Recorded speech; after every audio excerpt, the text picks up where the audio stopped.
Nuremburg movie review. So this actually started life as a TV miniseries back in 2000. I believe it was on TNT. It was released in two parts, part 1 and part 2, over 2 separate nights. But I actually came across it as a DVD. It was in the DVD rental store and it had been edited into one complete movie. So you watch it as one continuous piece. There's no part halfway through where they say end of part 1 and then they have the credits go and then they have the introduction to part 2. They edited all that out for the DVD. So I'm treating it just as one movie, even though I've gone over to the Wikipedia page right now and they're still talking about it as a mini-series and there's no mention of a DVD release that has it all as one continuous movie. But you'll just have to trust me on this. That's how I saw it. I rented it from the DVD store as just one continuous movie. So, I didn't know a lot about this movie before I rented it, but I had high hopes for it. And part of the reason I had high hopes for it is because I'd seen a couple of other interesting movies on the Nuremberg trials, or I guess more generally the trials after World War II. I don't know, is there a name for that? Because there was the stuff in Nuremberg, but there's also the Tokyo trials. Tokyo trials, there was a documentary. It was done by a Japanese filmmaker, but you can get it with you can get an English version of this. I believe it's just called Tokyo Trial. I saw it way back when I was in Japan. It's a documentary, but I found it really fascinating because they get into a lot of the issues behind this. They get into the issues of how the Allied governments negotiated for how they were going to do the trial. Because, you know, it wasn't just the United States, of course, it was all the Allied governments. They talked about how the trial was set up and how the Japanese, they didn't understand how Anglo-Saxon courts worked at first, so they were very skeptical about their defense attorney. They talked about the difficulties of doing these sort of victor's justice in a way. By what legal authority are these courts set up when the losing country is being put on trial by the winning country?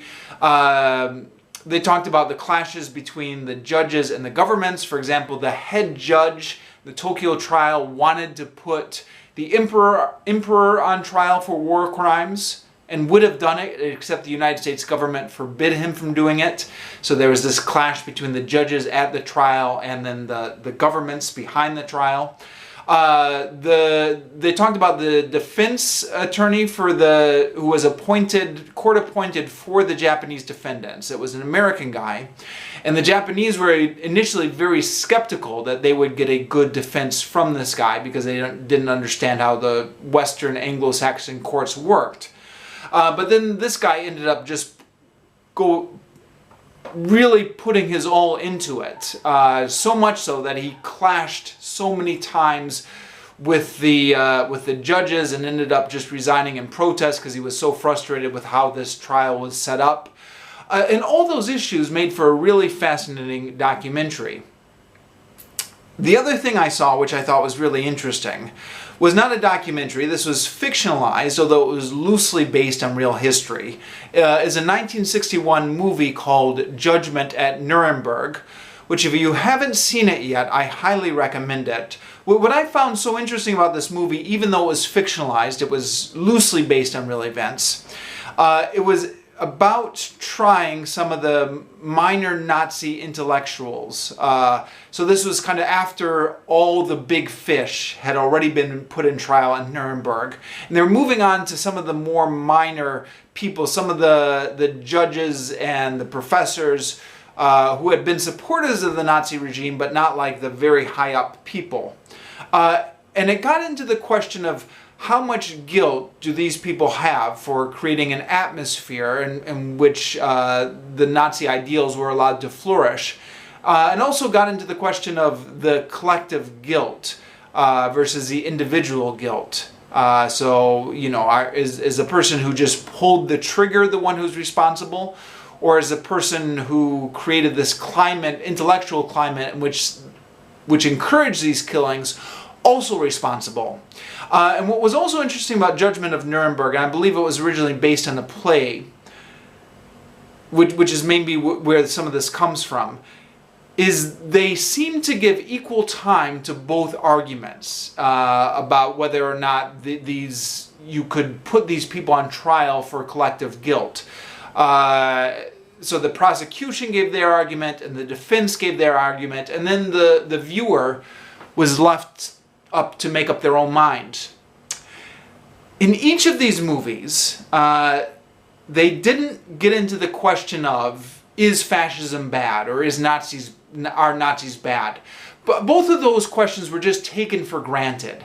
And it was more about the technicalities of how these trials would be set up, or just a question of whether or not collective guilt, you could put somebody on trial for the crimes of a nation, or the question of victor's justice. And I found those very interesting questions. Sorry, that's a lot of background. All that is by way of saying I was kind of hoping this Nuremberg movie would do the same thing. You know, get into the complexities of how these things are negotiated between the British and the Americans and the Russians, or get into these questions about can you put the losing nation on trial? You know, can the winning allied governments put the losing nations on trial? And they really didn't get into that at all. Instead, the main focus of this movie is just to showcase how terrible the Nazis are. And there was some courtroom drama, but the courtroom drama here just served as a forum to illustrate all the terrible things the Nazis did. And I felt like, okay, I already know the Nazis are bad. I don't need another movie to tell me again that the Nazis are bad. Now, some of this maybe is just my expectations.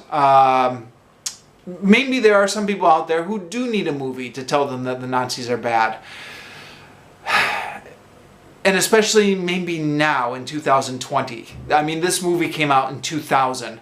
But of course, in recent years, we've unfortunately seen somewhat of a resurgence of the prominence of Nazis in America, if not maybe the acceptability of Nazis in America. So, I don't know, maybe we do need a movie that says, okay, the Nazis were really bad, and we've got to show you how bad they are. I was hoping for something that would get more into the complexities of the international tribunal and how it was set up. They do get into that a little bit at the beginning, but very briefly, and then the movie just quickly moves on.